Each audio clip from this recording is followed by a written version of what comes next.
네, 사도행전 26장 사도 바울의 예루살렘 여정을 통한 교훈 6번째, 아그리빠 왕에게 복음을 전한 바울에 대해서 말씀을 보도록 하겠습니다. 서론을 보고 본론에 가서 말씀을 두 개의 대지로 나눠서 함께 은혜 받는 시간이 되기를 원합니다.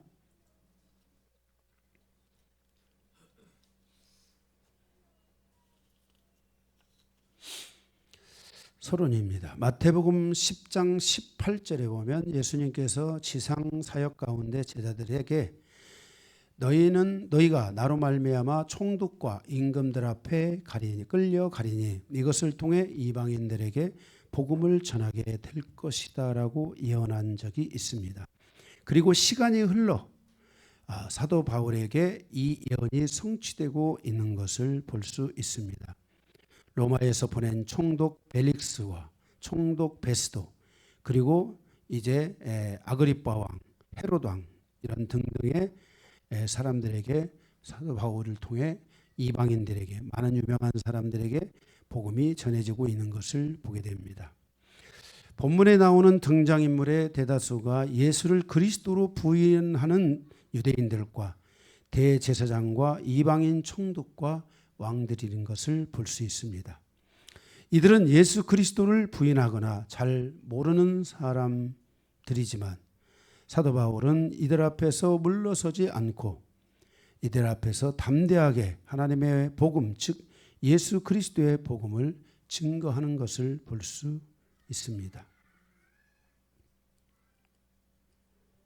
사도 바울의 이러한 복음 증거는 결국 세계 복음화의 출발점이 되어서 열방이 예수 그리스도의 복음을 받아 열방 가운데 하나님의 나라를 확장시키게 하였습니다. 오늘 본문의 사도 바울의 마지막 전도 여행인 이 로마행을 앞두고 그곳에 모인 모든 사람들에게 마지막 변론을 통해서 예수 그리스도를 증거하는 것을 보게 됩니다. 그 대상은 바로 이 강경파 유대인들과 대제사장들과 그리고 총독과 로마로부터 파송된 유대 총독과 그리고 또 왕과 이런 사람들 앞에서 이 사도 바울이 하나님의 이 말씀을 증거하는 것을 보게 됩니다. 오늘 이 사도행전 26장 강해를 통해서 여러분들이 이 사도 바울의 이 변호를 통해 많은 은혜 받으시는 시간이 되시기 바랍니다. 오늘 두 개의 대지로 나눠져 있다고 말씀드렸습니다. 첫 번째, 사도 바울의 마지막 변호를 통한 교훈입니다. 1절에서 23절까지 있는 말씀입니다. 거기 1절에 보면 아그리빠 왕이 바울에게 변호하기를 허락하자 바울의 마지막 변호가 시작됩니다. 2절 3절에 보면 바울은 자신의 그 변호를 너그럽게 인내심을 가지라고 요청합니다. 그러니까 지금 바울이 뭔가 자기의 삶을 쭉 얘기할 것이기 때문에 인내심을 가지고 참으면서 잘 들으라고 이렇게 요청합니다. 그리고 4절에서 18절에 보면 이제 자기의 삶의 변화에 대한 이야기들을 합니다. 4절 5절에 지금까지 있었던 자신의 삶과 자신의 변화에 대한 부분을 말씀을 합니다. 6절에 보면 우리 조상으로부터 받은 율법을 전하는데 그 누구보다 앞장서서 율법을 증거하였고 하나님을 받들어 섬기며 살았는데 바로 그러한 자신을 여기 고소하고 있다라고 말합니다. 거기 5절에 보면은 5절 후반절에 봅니까? 자기는 우리 종교의 유대교의 가장 엄한 파, 강경파죠.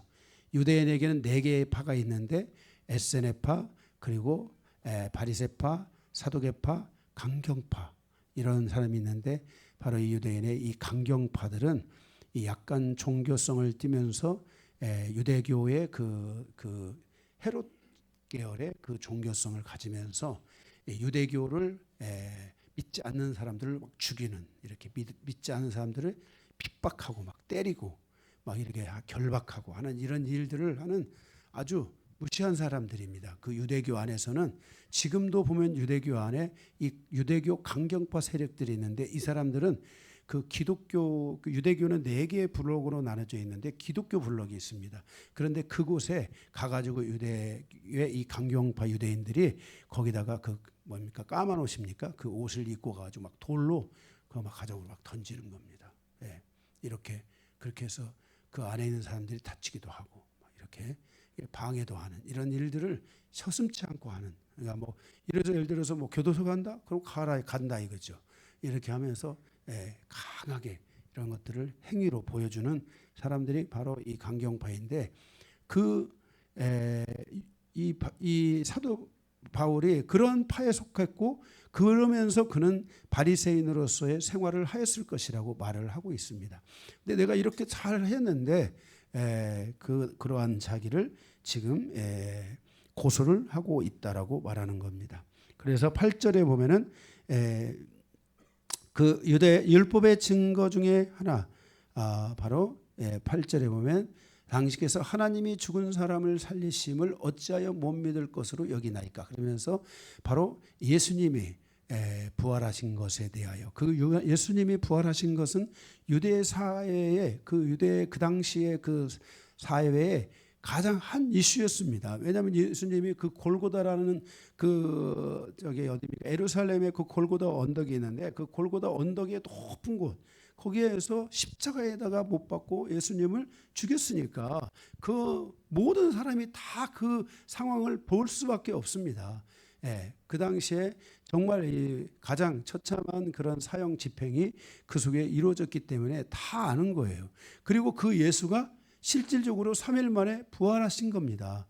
부활하셨는데 유대교 안에서는 이거를 숨기는 거죠.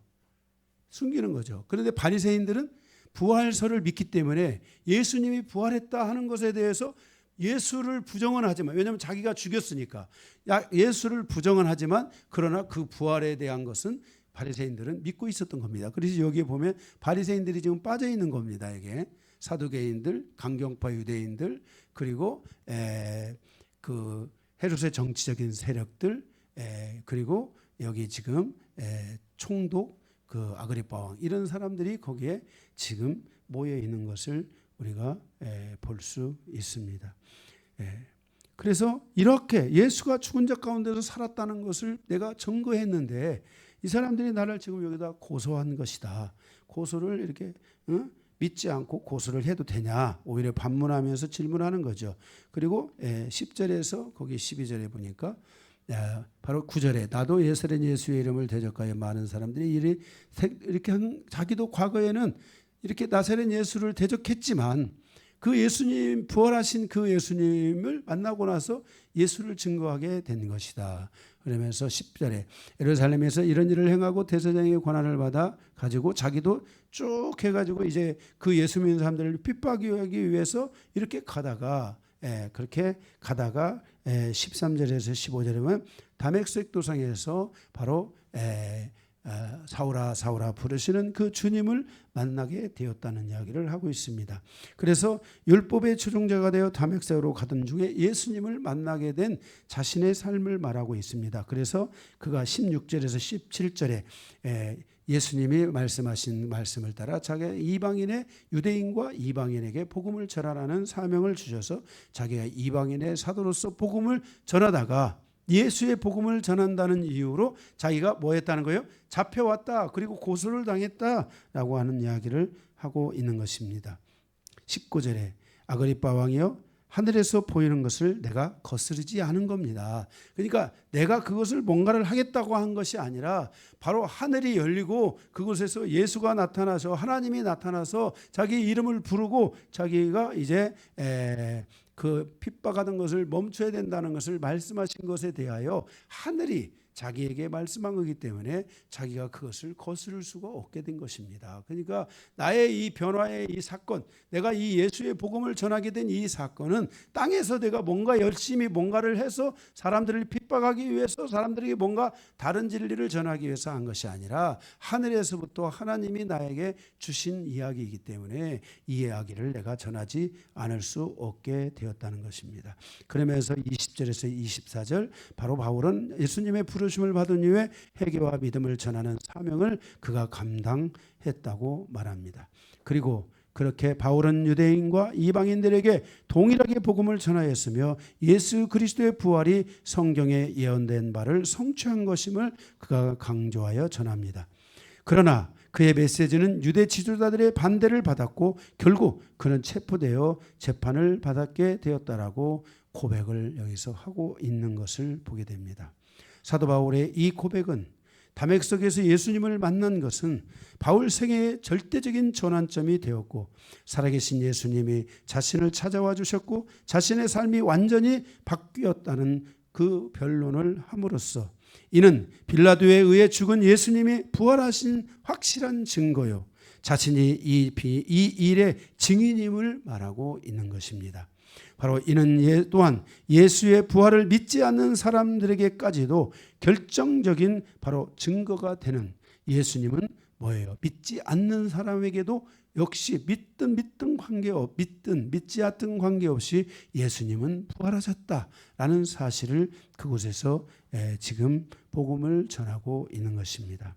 사도 바울은 자기의 이야기를 하려고 하는 것이 아니라 바로 자기에게 찾아오신 그 예수님에 대한 이야기, 그 부활하신 예수님에 대한 이야기를 지금 그들에게 증거하고 있는 것입니다. 마지막으로 이 논쟁을 통해 자신의 경험이 완전한 증거임을 재차 확인하고 지우려고 해도 지워지지 않는 확실한 경험으로 인해 자신은 결코 그리스도가 죽은 자 가운데서 살아나심을 증거하지 않을 수 없으며 이스라엘과 이방인에게까지 이 빛을 전하는 것을 거스를 수 없었다라고 그는 거기서 확실하게 말하고 있는 것입니다. 그리고 심지어 그는 자신을 신문하는 아그리빠 왕과 베스도 앞에 서 있는 지금도 이 복음을 증거함으로써 베스도 총독도 그리고 아그리빠 왕도 이 복음을 지금 이 말씀을 듣는 모든 사람들이 바로 오늘 예수를 자기와 같이 믿어야 된다는 것을 강조하여 말씀을 전하고 있는 것입니다. 복음을 받아들이는 사람들에게 있어서 복음이 미치는 영향력은 무엇인가? 사도 바울은 오늘 이 복음을 전하고 있는데, 사도 바울이 이 복음을 전하는 데 있어서 이 복음이 미칠, 사도 바울이 전한 이 복음이 그들에게 미친 영향력은 무엇인가? 이 영향력이 있었다는 거예요. 없지는 않다는 거예요. 왜? 그 뒤로 사도 바울이 전한 이 복음 뒤로 로마를 통해 전 세계의 복음이 흘러갔고 그것이 지금 유대인에게까지 들어갔으며 많은 유대인들이 예수를 믿고 돌아왔다는 것입니다.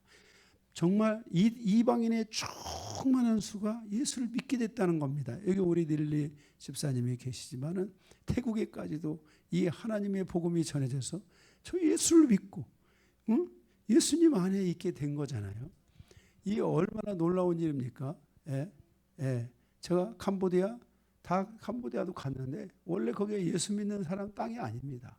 그런데 왕정 국가인데 거기 있는 사람들이 다 예수 믿고 변화되고 캄보디아의 지도자들로 세워져 가는, 우리가 지난번에 갔던 그 목사 안수 그분은 바로 그 캄보디아에 정말 좋은 지도자로 세워져 갈 수 있는 사람을 우리가 안수하러 간 겁니다.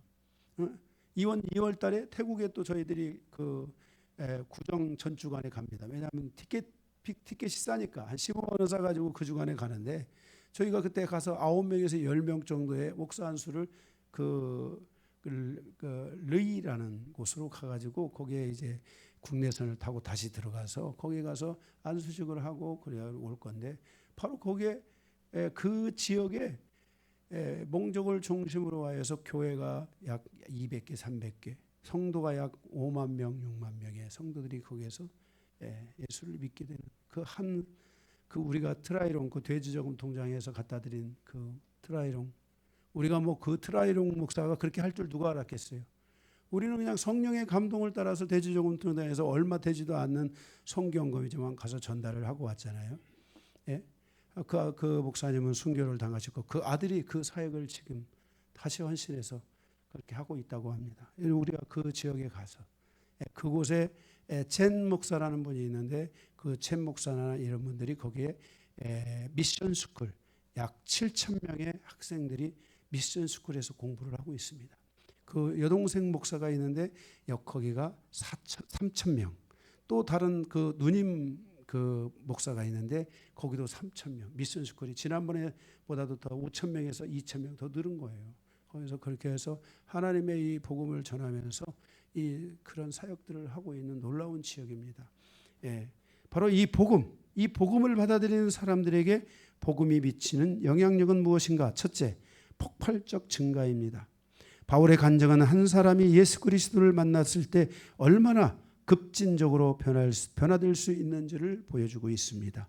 과거 기독교를 핍박하던 자가 복음을 전하는 사도가 되었다는 것은 하나님의 이 복음의 폭발력이 얼마나 대단한지를 말해줍니다. 사랑하는 성도 여러분, 여러분의 삶에 또 여러분의 가족들이 이 하나님의 복음을 받아들여서 복음의 폭발력과 함께 그들의 인생에 폭발적인 변화와 폭발적인 역사들이 드러날 수 있도록 여러분들이 힘써야 될 줄로 믿습니다. 둘째, 논리적 증가입니다. 복음을 통해 변화된 사람들이 하나같이 논리력이 증가한다는 것을 말해주고 있습니다. 사도 바울은 단순한 믿음을 주장하는 것이 아니라 논리적이고 설득력 있는 복음을 전하였습니다. 이는 기독교의 신앙이 감정적이거나 비이성적인 것이 아니라 분명한 역사적, 신학적, 논리적 근거에 의해서 우리에게 복음이 들어오고 있다는 것을 말씀해주고 있는 것입니다. 저는 제가 이 복음을 듣고 나서 내 삶이 논리적으로 변했습니다. 저는 원래 굉장히 연약한 사람이었는데 이 복음을 듣고 나니까 사람이 확 논리적으로 변해요. 여러분, 예수 믿으면 말을 잘한다고 하잖아요. 예수 믿으면 사람이 좀 달라진다잖아요. 왜 그랬을까요? 바로 이 복음에 대한 이 복음이 갖고 있는 논리적 증가성 때문에 그렇습니다. 이 말씀 자체가 굉장히 논리적이고 이 말씀 자체가 굉장히 지식입니다. 하나님은 지식의 하나님이라고 했잖아요. 하나님은 우리의 지식을 달아보신다고 말씀했잖아요. 성경에 보면 말씀에 대해서 지혜의 말씀과 지식의 말씀이라고 했잖아요. 하나님의 말씀이 지혜의 말씀이고 지식의 말씀이기 때문에 이 말씀을 듣고 이 말씀을 가까이 하면 사람의 논리성이 증가하게 되는 겁니다. 우리가 인생을 살아가면서 직장을 살아가면서 삶을 살아가면서 이 논리적 증가는 그 직장에서 경쟁력을 갖게 하고 그 삶에서 살아남을 수 있게 하는 놀라운 우리에게 에너지, 이 힘을 가져다 준다는 것을 우리는 기억해야 됩니다. 그래서 바로 이 말씀의 복음에는 이 논리적 증가를 가져다 준다는 것입니다. 세 번째로는 이 복음은 바로 담대함을 증가시킨다는 것입니다. 하나님의 이 복음 전도에는 박해가 따릅니다. 그럼에도 불구하고 하나님의 복음을 받아들이는 사람들은 담대한 심령으로 무장되어지기 시작합니다. 사도 바울은 복음을 전하는 과정에서 심한 반대를 받았지만 그는 담대하게 복음을 전하는 그의 그 태도가 있습니다. 여러분, 우리의 인류의 역사 아래 많은 사람들이 어떤 이유로든지 간에 감옥에 갇혀서 고문을 당하고 그 고문을 통해서 그 삶의 모든 것들을 풀어내버리고 모든 사람들을 고소고발하고 그 사람들의 무리를 죽이는 이런 많은 역사의 반복을 여러분 보셨죠. 영화나 드라마를 통해서 역사가 어떻게 그 사람들을 살아가게 있게 하는지를 보셨잖아요. 근데 예수 믿는 사람들은 이 담대함으로 인하여 죽으면 죽었지 불지 않는 겁니다. 그래서 순교가 이루어져요. 죽음의 순교. 여러분, 카타콤의 이 순교자라는 여러분들이 책을 읽어보셨는지 모르지만 카타콤이 노아의 그 철퇴 아래서 그 지하에 300년 동안을 이 카타콤이 유지되잖아요. 그죠? 카타콤이 유지되잖아요. 응? 무엇으로? 왜 그랬을까요? 그 누군가 한 사람이 거기로 가면 됩니다 하고 고발해버리면 그냥 끝나는 거예요. 다 허물어지는 거예요. 그런데도 허물어지지 않았어요. 왜 그랬을까요? 이 기독교의 이 복음이 주는 이 담대함의 증가 때문에 그런 겁니다. 사람들이 이 복음을 받아들이면 마음이 담대해지는 겁니다. 죽을지언정 그것을 허락하지 않는 거예요. 이번에 제가 그 터키의 그 지역에 거기 그 지하교회 쪽을 갔다 왔습니다. 거기에 보면 지하교회 보면 위에 사람들이 살고 있는데 거기다 땅을 파고 그 지하에다가 땅을 파고 거기서 그들이 복음 생활을 유지하는데 사람들이 발견이 안 된 거예요. 1900 언제까 60 몇 년까지인가 발견이 안 된 거예요. 왜? 사람들이 담대함이 있어서 그 공동체를 살리기 위해서 그 공동체가 거기 있다는 것을 발설하지 않는 거예요. 나가서 죽은 사람들이 없겠어요? 나가가지고 활동하다가 죽은 사람들이 있을 거 아니에요. 위기를 맞은 사람들이 있을 거 아니에요. 그럴지라도 그 공동체를 보존했다는 거예요. 이것은 이 복음이 우리에게 이 담대함을 증가시킨다는 거예요. 여러분 이것을 믿으셔야 돼요. 하나님의 복음은 우리의 삶을 바꾸는 거예요.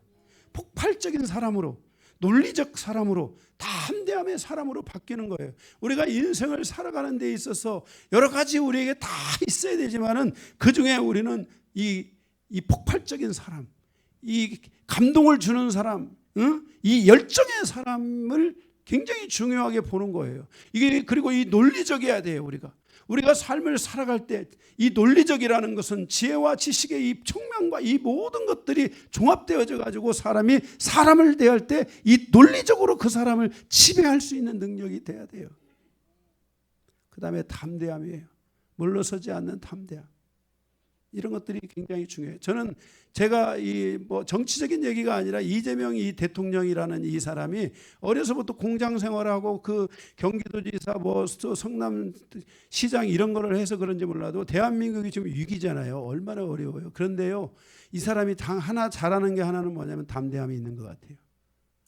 이 우리나라의 경제적인 지금 위기. 그래서 이 담대함 때문에요, 세계 지도자들이 우리나라를 얕보지 않고요, 지금 수출이 증가하고 있고요. 이게 계속된다는 보장은 없지만 이러한 시간들을 통해서 대한민국이 빨리 좋은 길로 갔으면 좋겠어요. 어쨌든 간에 이 담대함이라는 건 굉장히 중요한 겁니다. 전 여러분들의 삶에 이 복음을 통해서 이런 담대함들이 좀 와야 되고요. 그래서 그 바울은 유대인과 총독과 왕과 그 나중에 황제 앞에 가서도 이 복음을 전하잖아요. 이 복음을 가서 담대하게 전하잖아요. 물론 그 당시 이러한 담대함의 결과는 결국 바울을 감옥행으로 가져갔으며 이 담대함의 결과로 바울은 순교를 당해야 했지만 그러나 찌질이로 산 것이 아니라 담대하게 순교를 당한 겁니다. 우리가 예수를 믿는 사람들은 이렇게 담대해진다는 것을 기억해야 됩니다. 그래서 이 복음이 우리를 이렇게 폭발적인 사람, 논리적인 사람, 담대한 사람으로 우리를 증거하여 살아가게 한다는 사실을 기억해야만 할 것입니다. 이러한 마음을 가지고 사도 바울은 넷째, 간증의 그 간증의 삶이 그에게 있게 된 겁니다. 이렇게 복음이 오면은 사람들에게 간증이 와요. 응? 내가 어떻게 예수를 믿었다라고. 응? 그죠? 여기 김봉찬 집사님도 앞에 찬양을 인도할 때 계속 그런 얘기를 뭔가 하잖아요. 지금 오늘 또 그런 얘기를 하잖아요. 이 간증. 이 간증이라는 것은 이 변호에 있어서 굉장히 중요해요. 나를 변호하는 데 있어서 간증이 필요해요. 분명한 간증이 있어야 돼요. 간증은 그 삶의 인생의 방향성을 결정해 주는 거예요. 우리도 내가 만난 예수님에 대해서 이 신앙 간증을 준비할 수 있어야 되고 그것이 있어야 돼요. 나는 예수님을 어떻게 만났고 나는 내 인생에 이렇게 살아왔지만 하나님이 나의 삶에 이렇게 역사했다는 이 간증이 있어야 돼요. 나의 신앙에 대한 변호가 필요할 때 바울처럼 우리도 변호할 수 있어야 합니다. 바울처럼 논리적이고 체계적으로 복음에 대한 변호를 분명하게 할 수 있는 성도가 되어야 됩니다. 성경적 지식을 가지고 전할 수 있어야 됩니다. 제가 우리 장년부에서 우리 방상덕 집사님 그 간증이 있어요. 그런데 우리는 그렇게 생각할지 몰라요. 저 얘기 또 듣고 이렇게 생각할지 몰라요. 그런데 결정적인 순간에 내가 이렇게 하나님이 나를 이렇게 이 얘기 나오면은 거기에 우리가 아멘, 그렇다, 맞아. 저 삶이 저 집사님을 변화시켰고 저 집사님의 인생이 거기에 있었기 때문에, 거기에서 그 하나님과 함께하는 시간이 있었기 때문에 지금 이렇게 이 피곤하고 힘든데, 다른 사람 같으면 지금 피곤하니까 아우 주일날이니까 오늘은 피곤하다 쉬자 이럴 수 있잖아요. 그런데도 오시는 거예요. 아마 좀 피곤하지 않으면 우리 수요일날이나 금요일 다 오셔가지고 성도들 다 태고 갈 참이야. 근데 너무 피곤하니까 못 오시는 거야. 이렇게 이 간증이라는 게 굉장히 중요해요. 저는 여러분들이 100번 1000번이고 여러분들의 인생의 신앙에 대한 이 간증들이 여러분들에게 있어야 된다고 봅니다. 나의 삶에 하나님이 이렇게 오셨고, 제가 이제 우리가 여기 그 전도사 고시가 있어요. 그 다음에 강도사 고시 있고, 그 다음에 목사 고시가 있고, 이렇게 고시들이 있어요. 이렇게 있으면은요, 저도 이제 이렇게 물어봐요. 이게 당신 어떻게 예수를 믿게 되느냐. 또 저쪽 가도 당신은 어떻게, 목사 고시 가면 안 물어봐야 되잖아요. 목사 고시 가도 또 물어봐요. 당신은 어떻게 예수 믿게 되느냐. 이렇게. 근데 이제 거기서 끝나는 게 아니라 청빙을 받으러 가서, 만약에 교회 이제 장로들 앞에 가서 교회 청빙을 어떻게 예수 믿게 되느냐 또 물어보는 거야. 이게 인생에 있어서 이 자기의 신앙에 대한 이 간증, 이것은 여러분에게 있으셔야 돼요. 그것을 여러분들이 논리적으로, 체계적으로 이런 것들을 잘 가지고 있어야 돼요. 여러분이 복음을 전할 때도 나도 이렇게 예수를 믿게 됐다. 그러니 당신도 예수를 꼭 믿으면 좋겠다. 라는 예수를 믿기 전 나의 그 고난의 삶과, 그리고 그 속에 임했던 하나님의 은혜와 능력이 나에게 그것이 어떻게 나의 삶을 변화시켰는지에 대하여 그것들을 함께 나누면서 나의 구원이 저 사람의 구원이 되는 접촉점으로 이런 것들이 사용될 수 있어야만 한다는 것이에요. 사도 바울의 오늘 이 간증에 대한 이 이야기는 결국 사도 바울 자신을 변호하는 시간이 된 거예요. 우리가 이 변호를 놓고 볼 때 사도 바울은 죄가 있을까요, 없을까요? 나중에 이게 나오지만 이게 죄가 없다는 것을 아그리빠 왕이 거기서 탁 얘기를 하는 장면들이 나와요.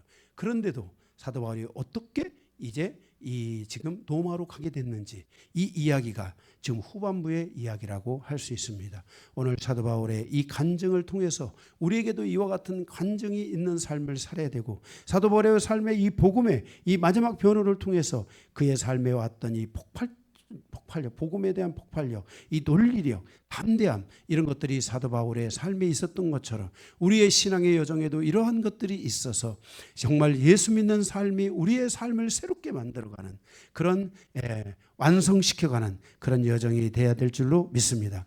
두 번째로 아그리빠 왕에게 담대하게 복음을 전하는 사도 바울을 통한 교훈입니다. 23절에서 32절까지입니다. 24절에서 25절을 보면 베스도가 바울의 변호를 미쳤다고 말합니다.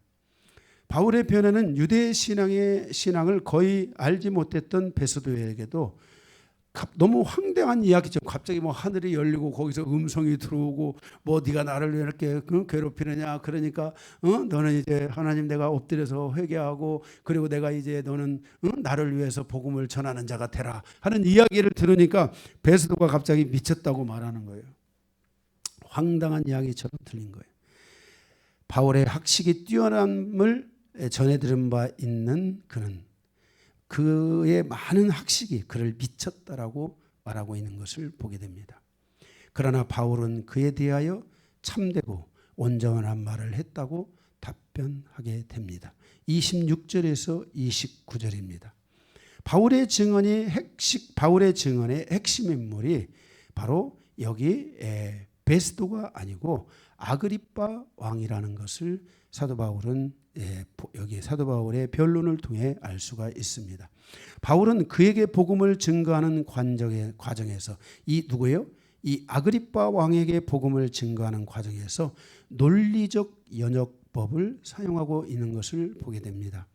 논리적 연역법, 예를 든다면 이런 겁니다. 아그리빠 왕은 높은 분위기에 이러한 진리를 분별하고 깨달으시는 줄 믿습니다. 이게 사도 바울이 갖고 있는 논리적 연역법입니다.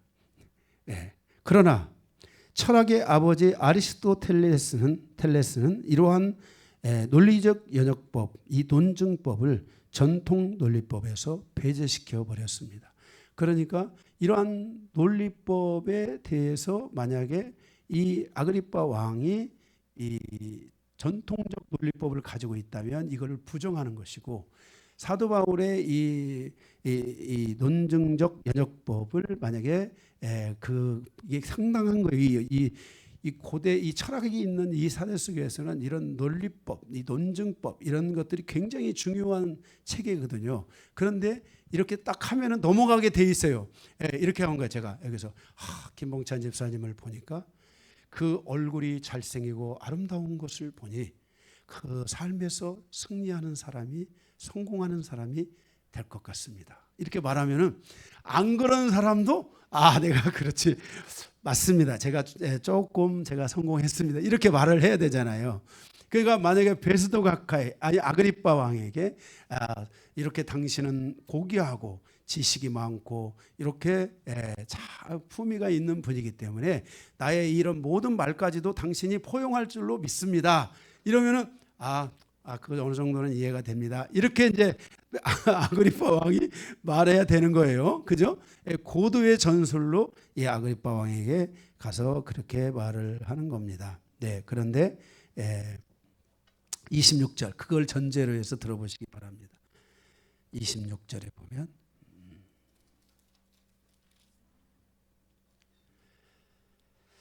왕에게는 왕께서는 이 일을 아시기로 내가 왕께 담대히 말하노니 이 일에 하나라도 아시지 못함이 없는 줄로 믿나이다. 그렇죠? 그 상당히 왕은 다 아는 사람이다. 이 정도 다 알 것이다. 믿나이다. 이 일은 한쪽 구석에서 행한 것이 아닙니다. 이게 정말 다 있었던 이야기인데 이 정도 왕은 고귀하신 분이기 때문에, 높으신 분이기 때문에, 지식이 풍성하신 분이기 때문에 이 정도는 다 이해하실 거라고 믿습니다. 27절에 아그리빠 왕이여 선지자를 믿으시나이까? 믿으시는 줄 믿습니다. 선지자도 다 믿고 이런 상황들, 이런 지식적으로 이런 것들을 다 아는 줄로 믿습니다, 이렇게 말합니다. 그런데 확실히 이 아그리빠는 이 아리스토텔레스라는 철학의 아버지의 밑에서 이 교육을 받았던 사람이라 이 연역법을 쉽게 말하면 싸구려로 생각을 한 겁니다. 그래서 당하지 않는 겁니다. 그래서 28절에 아그리빠가 바울에게 이르되 내가 짧은 말로 적은 말로 나를 권하여 그리스도인이 되게 하려 하는구나 라고 이렇게 말합니다. 8절에 29절에 바울이 이르되 말이 적으나 많으나 당신뿐만 아니라 오늘 내 말을 듣는 모든 사람도 이렇게 결박된 것 외에는 나와 같이 예수를 믿고 하나님을 믿기를 원하나이다 라고 이렇게 말을 합니다. 바울이 이와 같은 논리법, 이 논리적 이 연역법 이런 것들을, 이 논리적 연역법이라는 것은 귀납법적 사고에서 있는 것입니다.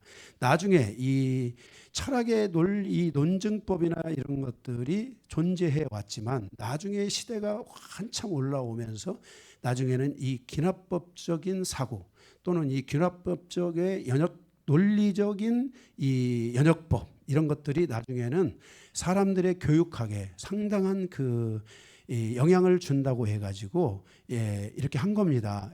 제가 이렇게 연역법으로 말하면 사실적, 이 귀납적 연역법으로 말하면 이런 겁니다.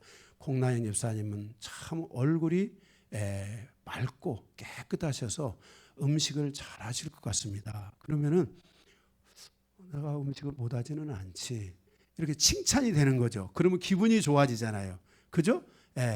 그렇잖아요. 이렇게. 그래서 이 나중에 시대가 흘러오면서 귀납법이라든지 이 연역법은 우리의 시대 속에 교육학에 굉장히 많은 영향을 주는 이런 논증으로 이렇게 진행되어 왔습니다. 사도 바울은 바로 이러한 논리법을 가지고서 지금 이 아그리빠 왕을 설득하고 뭔가 이게 하려고 했는데 아그리빠 왕이 넘어가지를 않고 자세 이것이 이상한 말을 하고 있다 이렇게 말하면서 자기를 그리스도인 되게 하고 있다라고 이렇게 하는데, 바울이 이와 같은 논리법을 사용하고 있는 것은 아그리빠 왕에게 복음을 전하면서 그를 자극하기 위한 것은 아닌가 이렇게 생각해 볼 수 있습니다. 그러니까 뭐예요? 바울이 지금 죄가 있어요, 없어요? 바울은 똑똑한 사람이에요. 자기가 이렇게 말을 하는데 죄가 없다는 것을 알아요. 그런데 자기는 어디로 가야 돼요? 로마로 가서 이 복음을 황제 앞에 전해야 되기 때문에 이 아그리빠 왕을 살짝 자극하고 있는 것은 아닌가 우리가 생각해 볼 수 있습니다. 특별한 증거는 없지만 아그리빠 왕을 자극해서 로마행을 이루고자 하는 것이 바로 사도 바울의 생각이라고 할 수 있습니다. 30절에서 32절을 보게 되면 결국 바울의 그 고난은 복음으로 말미암아 바울의 그 고난은 복음으로 말미암은 고난이었지 않습니까? 그런데 거기 30절에서 보게 되면은 왕과 총독과 번이게와 그 함께 앉은 사람들이 다 일어나서 물러가 서로 말하되 이 사람은 사형이나 결박을 당할 만한 행위가 없다 하더라 그랬어요. 그러니까 지금 이 아그리빠 왕이 지금 이 마지막 결론을 내리기를 이 바울의 이야기를 들어보니까 지금 제가 나를 지금 향해서 그리스도인 만들려고 하는 거 말고는 이 바울의 이야기가 하나도 문제가 되는 게 없다는 거예요. 그러면서 이에 아그리빠가 베스도에게 이르되 이 사람이 만일 가이사에게 상소하지 아니하였다라면 석방될 수 있을 뻔하였다 하더라 그랬어요. 그러니까 지금 이 사도 바울의 그 변호의 가운데 중요한 것 중에 하나가 나는 가이사에게 상소하노라 하는 이 말 때문에 이 말이 지금 가이사에게 가는 거잖아요. 그렇기 때문에 사도 바울은 반드시 가이사에게 상소를 하기 때문에 거기에 가야만 하는 것이 결정되어 있는 것 말고는 이거 바울에게서 흠이 없었다는 것을 말씀하고 있는 것입니다. 그러면서 그는 하나님의 복음을 선택한 모든 사람들은 아니 여기 있는 여러분 모두는 나와 같이 되기를 원한다라고 고백하고 있습니다. 곧 복음을 가지고 살아가는 성도들은 언제나 어디서나 하나의 씨앗이 될 수 있어야 된다고 생각합니다. 이 이유 없는 고난을 향한 이 선택처럼 우리도 복음을 위해서 살고 선택하고 증거하며 주님 앞으로 가는 성도들이 되어야만 할 것입니다. 사도 바울은 정말 죽어야 될 일이 하나도 없고 사도 바울은 감옥에 갇혀야 될 일들이 하나도 없지만 이 복음을 선택한 것 때문에 사도 바울은 지금 고난의 길을 가야 되고 하나님이 그 고난의 길을 열어주고 있기 때문에 그는 로마로 가야만 하는 그 길을 선택하여 가고 있는 것입니다. 우리가 이러한 삶을 가지고 이 복음과 함께 살고 선택하고 증거하여 주님 앞에 살아가게 된다면 우리의 이 선택이 하나님께 영광이 될 줄로 믿습니다. 사도행전 20장 24절 25절에 자신의 여정에 있을 그 끝을 바라보며 고백했던 사도 바울의 말씀이 다시 생각납니다. 20장 24절에 보면 내가 달려갈 길과 주 예수께 받은 사명 곧 하나님의 은혜의 복음을 증거하는 일을 마치려 하면은 나의 생명조차 조금도 귀한 것으로 여기지 아니하노라. 25절에 보라 내가 여러분 중에 왕래하며 하나님의 나라를 전파하였으나 이제는 여러분이 다 내 얼굴을 보지 못할 줄을 아노라. 사도 바울은 이제 자기가 이 길로 가게 되면 자기는 로마로 가게 되고 다시는 그 누구도 자신의 얼굴을 보지 못할 것을 미리 그는 그렇게 많은 사람들에게 이야기했던 것을 볼 수 있습니다. 사랑하는 성도 여러분, 나는 복음의 여정을 걸어가고 있는가? 나는 누군가 뭘 하기 때문에 내가 뭘 해야 되고 누군가에 의해서 가는 그 여정인가? 나는 무엇이 있기 때문에 가야 되는 인생의 여정인가? 그것과 관계없이 하나님의 복음을 따라가는 여정인가? 하나님의 복음과 함께하고 하나님의 말씀과 함께하며 살아가고자 하는 여정인가?